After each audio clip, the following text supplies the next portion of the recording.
What's going on, everyone? Juicebags here, and welcome back to the channel. Today we are dipping back into some Tainted Grail Conquest. I did an early access video on this game a couple of weeks ago. I got an opportunity to do another one here as the game just left early access and fully launched on May 27th. It currently has over 1,000 very positive recent reviews, so people are digging Tainted Grail, and I am anxious to get back in. Now, I did start a new save file for this video, as I didn't want to play through having a bunch of stuff unlocked, and I wanted to give you all a basic feel for the game. But what is Tainted Grail Conquest? Tainted Grail Conquest is a deck-building roguelike with RPG elements. Now, there is that RPG element, so you will have permanent progression as you play through and do various unlocks. However, each individual play will be a unique roguelike experience. As I mentioned, the game left early access on May 27th. This is from Awaken Realms Digital, and this video was sponsored from Awaken Realms through Indie Boost, so thank you all very much for that. Links to check out Tainted Grail are down in the description below, but let's hop on in and get right to it. Now, first things first, look at the selection of heroes. Now, on this new playthrough, I do not have them all unlocked. All I have unlocked here is the Summoner. I've got the WYRDHUNTER, who is your starting class, and I still have to get some unlocks done on this particular save. Now, I will say right out of the gates, I love me some Berserker. The Berserker is fun as hell, and on my main save file, the Berserker is what I am playing most frequently. I absolutely love it. Now, each individual class is going to specialize in a particular type of combat. We've got an Apostate. We've got a Sentinel. The Sentinel's a hot one as well. A lot of people are digging the Sentinel. We've got the Zealot. We've got a Pathfinder. We've got that WYRDHUNTER, of course, as I mentioned earlier. This is your starting hero. We've got the Berserker, my personal favorite, the Blood Mage, which is a summoner type. We've got an actual summoner, and then we've got a Necromancer. But we're going to just go ahead and hop right on in on the WYRDHUNTER, as this is your starting character. Giving you a little bit of information about the WYRDHUNTER. Base HP is 100, base damage is 8 to 12. Their ultimate ability, as each individual class does have an ultimate ability, is a big old walloping bunch of damage. So it's definitely a great ultimate ability just to get more damage out there. And then you will unlock and earn many passives as you're playing through. Starting off, I've got every hit ideal leaves a hunter's mark. After 4 hunter's marks, it makes enemies vulnerable. Let's go ahead and hop on in and get started. Now, right on out of the gates, as we first get in, we're going to see some of the permanent progression element, as you are going to want to build up your little village. As you see, there's lots of NPCs for me to unlock still. We've got one here, we've got one here, and we've got one there. We've got yet another over here, and then I've got these unlocked. You start off with a Lost Soul. This is going to be your healing type. Over here, we have got the Blacksmith, who we do have unlocked, and then the Master at Arms, who we have unlocked as well. The Master of Arms is going to be a way for you to upgrade your abilities, but you do need to collect up the resource to go through it. Now, each time you run out and leave your village is going to be an individual roguelike experience. In the starting area here, my objective for this area is to slay the Stone Golem. Each individual area has its own region boss. This one, the very first one, is the Stone Golem, and I won't be able to advance to the next area until I slay the Stone Golem. Now, anything you unlock for your village here is going to stay persistent, so that is going to be permanent progression that you can build upon as you go through. However, each time you leave your village and run out, it's that unique roguelike experience, and there's no coming back without slaying the Stone Golem. So you either go until you die, or you slay the Stone Golem and come back. Now, the regions are tied to your progression as well. So once I slay that Stone Golem, it's going to unlock another region for me. Which one of these other gates are going to unlock? Now, this gate is going to stay open. So if I die and I come back and start fresh, I don't have to go through and kill the stone golem again. I can go right to the new area and get to it. But enough chitter chatter about the game. Let's hop in and check it out. Now, this is a turn-based deck building RPG. The combat is turn-based. It's going to be based off the cards in your deck, and hopefully we get some extremely shiny ones. As we run on out here, we are in the weird. So we are going to pop out a weird candle. The weird candles are going to kind of light the way for you, but additionally, they're going to have some effects in combat, which we'll get to in just a moment. If we open up our little tactical map here, we're going to see multiple paths. The red dots are enemies, and you will be able to see the stone golem on this path or right on your map once you get closer to it. However, you're not going to want to zerg on in and kill him, as you're just going to get wrecked. So we want to level up. We want to get into some of these other encounters. This is also how we're going to unlock NPCs. Here we have a weird card. Now this is where your weird level or your burn level applies. If you've got a high burn level where you just popped a weird candle, these cards are going to have a positive effect. So here we see, if I use the card now, it reduces the damage of all enemies by 20%. If I don't do it, it increases a random card's cost by 1 next turn. So not a terrible penalty on that one. Just not bad. Now I'm just going to go ahead and pop it. Let's reduce that damage he puts out by 20%. And we see here now his base damage at 80%. Now, one thing going through the game, you'll find that armor reduction is a huge deal in combat.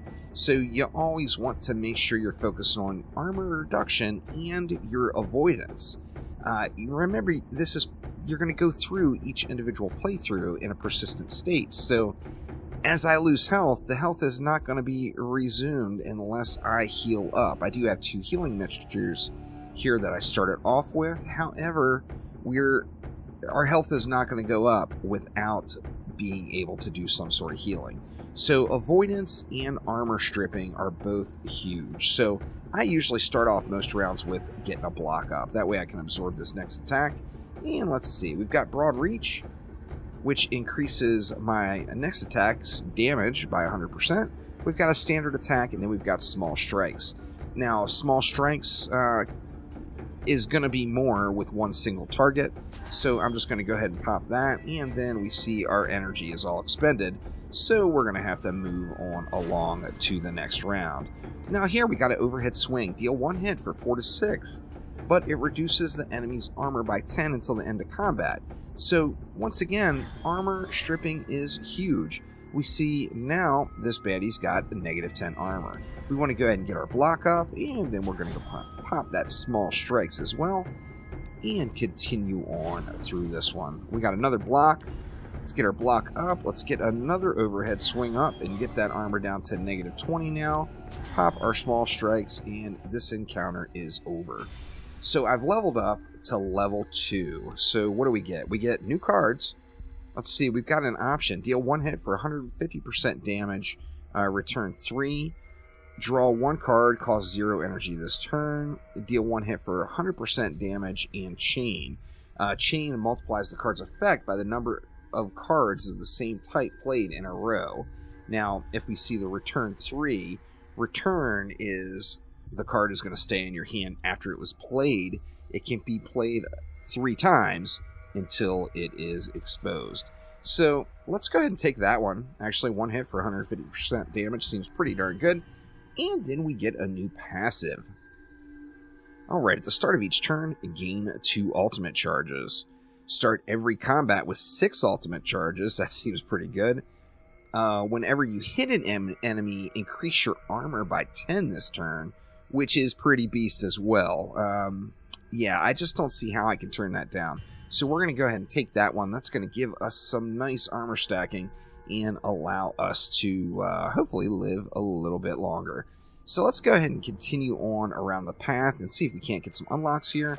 We've got another combat experience. What is this going to be? Now, obviously, the closer to your village, the easier these interactions seem to be. As we get farther out, the fights will get tougher and tougher. Here we can reduce their enemy's armor by 10 for this turn. That's not terrible. We'll take it. And then we want to get our block up. And then let's just go ahead and do one of those small strikes to end our turn. And no attack done. So let's get our block up again. Let's get an overhead swing up for a little bit more armor stripping. And here we got that advanced attack. That's a big hit. So I'm going to go ahead and pop that bad boy. And I can't use it again right now because I am out of energy. Let's see. We got an overhead swing for 10 more armor stripping. We'll get a block up, and this encounter is done for. So we're able to just straight up steamroll that guy. And here we got a rune stone. In the first turn of combat, draw one additional card with cost reduced by 1 if it's in your weapon slot. If it's in the armor slot, heals for 5 HP after every combat 1. Well, I think we're probably going to put that in our armor slot because that seems pretty darn good. Let's go ahead and head to our rune stones. Let's get that in our armor slot. Now we're going to heal up for 5 HP after every combat. Hot stuff right there. And let's continue on along. Now here you see, this is actually the boss. That's his little icon right at the end of that path. You see that big old baddie off in the distance over there. I don't want to go over to him yet as I'm just going to get face rolled.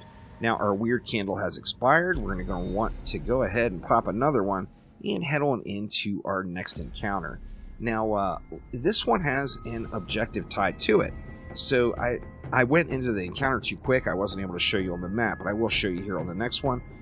Here we get to stun an enemy. Now if you look over the enemy's heads, this guy's going to attack twice for 3 to 4, and this one is a healer that's going to heal up their homies. Well, you know, everybody hates a healer, right? So let's stun this guy so we don't have to worry about taking any damage this round, and let's work on smoking this healer. So we're going to get an overhead swing in there to get that armor reduction stacked up, and then let's do it again. Let's get another overhead swing, and that's going to drop him down to minus 20 armor now. We basically get a free turn because that guy was stunned. So now we're going to get hit. So let's go ahead and get a block up. This guy's going to attack twice. So we're going to be able to soak up one of those. And then, let's see. Let's go ahead and, you know what? Let's do broad reach. And then this advanced attack. And we got a nice bit of damage on that healer that time. So good stuff there. And what do we got? Let's get our block up. I got a feeling we're not going to need the overhead swing. Yeah. Not even going to need that bad boy. So this next round, I think we will use it though. Let's see, we want to get our block up. Advanced attack 12 to 18. That's good stuff. And then keep smacking them with it. Out of energy now, so gonna have to soak up one of those shots. Alright, we got stun a random enemy again. Now, if I don't use it, I gain 5 barrier next round. There's nothing wrong with gaining a barrier, so I'm just not even gonna sweat it. I think I'm gonna be able to kill him. But if not, I will at least have a barrier to soak up some damage. And it looks like I'm not going to kill him. So let's just go ahead and get a block up then, and we will wait it out. Now you see that barrier popped up, so I've got an additional little 5 energy shield I can absorb. And now it's GG's. This encounter is over, and homie done got wrecked. So very nice. We got another level up here, so we get a new card. Reduce the energy cost of 5 cards in your hand by 1. Wow. Increase damage by 10% until the end of combat. That seems pretty good. See, in this turn, increase the damage you deal by 50%. That seems pretty good too, really. Now, you can re-roll these, as you see here. I personally am anxious to try this preparation out. It's just a 10% flat damage increase with no energy cost that lasts until the end of combat. But, you know what? Let's just take it. Let's take it. I'm not going to re-roll because I think that could be a good one. And we didn't get another passive that time, but you see, by defeating that enemy, we have opened up the marketplace. So the marketplace, the investment is going to be worth it, I promise. He's requiring 5,000 gold. We're 100 into it, or 5,000 wealth. We're 100 wealth into it from another time we ran into him. We are not going to donate anything to this guy right now. And you know what? How much What would you the hell? like to invest? We'll give him 100. a small sum. So now we're 200 in, you need 5,000. Once we get this, the 5,000, I'm assuming it's going to open a marketplace in town. I actually haven't been able to do that one yet or get it unlocked. Now, alright, let's do the ultimate derp. Be extremely careless and go right after the stone golem. Now, this is going to end in failure. However, I did get some nice unlocks running through on this particular objective. I'm actually kind of anxious to bounce on over to my other save file and play around with that Berserker again. It was a lot of fun. I did want to highlight the WYRDHUNTER here on this particular video, just because that's the one you're going to be starting off with. So, let's see, man. Our weird candle is burning quick. Let's go ahead and pop another one and just get it jacked up. And let's engage with Mr. Golem. Now, you'll see right away, dude has got 75 base armor, and he's got 1,000 health. Youch. So, yeah, let's get a block up there. If we look, he's got 2 attacks, so 1 block isn't even enough to do it, sadly. Oh my, but look at this. Stun an enemy. I mean, that gives me 1 free round. Let's start removing some damage, or some of that armor off this guy too, and see if we can't get that stripped down. Oh, I missed a prep card there too. Youch. Alright, we got another block. We got small strikes. We got an advanced attack. That's a big hit. I think I'm going to go with it. And you see Mr. Golem summoned a homie. We want to wreck the homie first, right? Let's get the homie out of here. We don't need these low health guys hitting us. So you see I sucked up a little bit of damage. I haven't used my ultimate ability this entire playthrough, but we will be using it now. Let's see, I'm only at 87 health, so I don't want to use Desperate Measures. That seems kind of pointless. You see, you get some various special cards when fighting the region boss. Here, the risk card, I can stun the golem, but I'm going to lose 10 armor for the entire combat stretch. So, I mean, it's a desperate measure, no doubt about it. The Desperate Measures card could be called that as well. The free stun is nice. If the golem is really low, I could see that being decent, but let's see if we are going to be able to do anything to this guy. We don't even have his little homie down yet. Looks like he is just about there. Reduce damage of all enemies by 50%. I can't turn that down as that's just too good. We got one of those little golem homies is down. He's going to summon another pretty quick though, I bet. Let's see. Let's get him with 2 advanced attacks though. Oof. Having to soak up one of these shots every turn is not good. We're up to 15 of 20 of our ultimate now. You see the ultimate ability is going to straight up deal 1 hit for 39 to 59. I think it's time to pop a little bit of our healing potions. Let's go ahead and go all the way up. And you know what? I'm going to use this wooden flute as well. This is an item I found on my last run through. Reduces damage of everyone by 50% this turn. Can be used once per combat. Let's go ahead and use it. So this turn, I'm going to be 50% damage reduction. The reason I use that now is, as you see, I did not get a dodge. So that is a no good. Let's keep stripping his armor, though. He's definitely getting wrecked. You see he's at minus 125 now. Let's get our prep out there. And let's just drop the small strikes.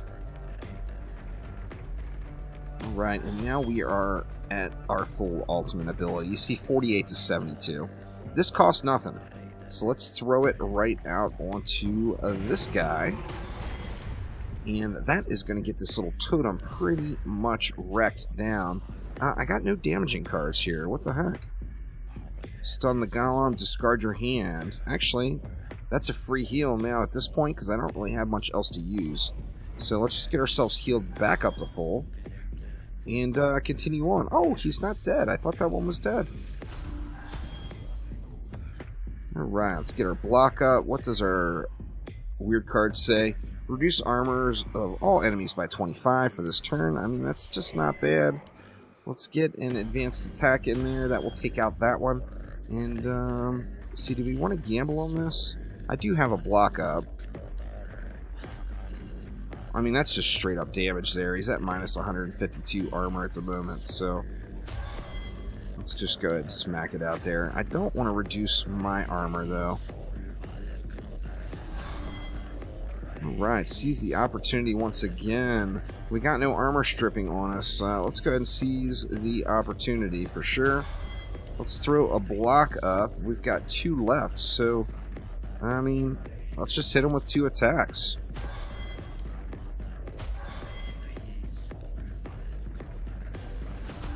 Oof, big shot there. So we better get a block up. See, we got the small strikes. We got a regular attack. We've also got a broad reach. I think I'm just going to use... I mean, I could stun it, but I already put a block up, so that's kind of pointless. Let's just pop off the small strikes. The regular attack. The thing with the stun that makes stun greater than a block is, like in this case, he's got 2 attacks. Block is going to block one of them. I would need 2 blocks up to get them both. Stun is going to negate both of those attacks. So, stun is definitely extremely powerful. This dude just hits so hard. My god. Alright, well, we got some armor stripping. I'm going to have to stun him this time because I just don't have a dodge. I'm not going to be able to survive any hits. Let's go ahead and stun the golem. Man, he's got 2 homies out there now. Oof. Well, let's see if we can't put a little damage into one of them at least.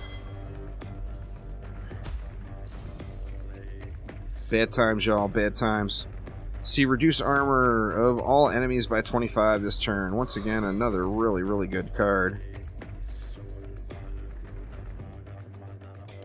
Wow, you know, I don't want to reduce my armor anymore, but this would give me 1 block and 1 energy, and that would help me survive this next round of attacks, I think. Let's get our prep up.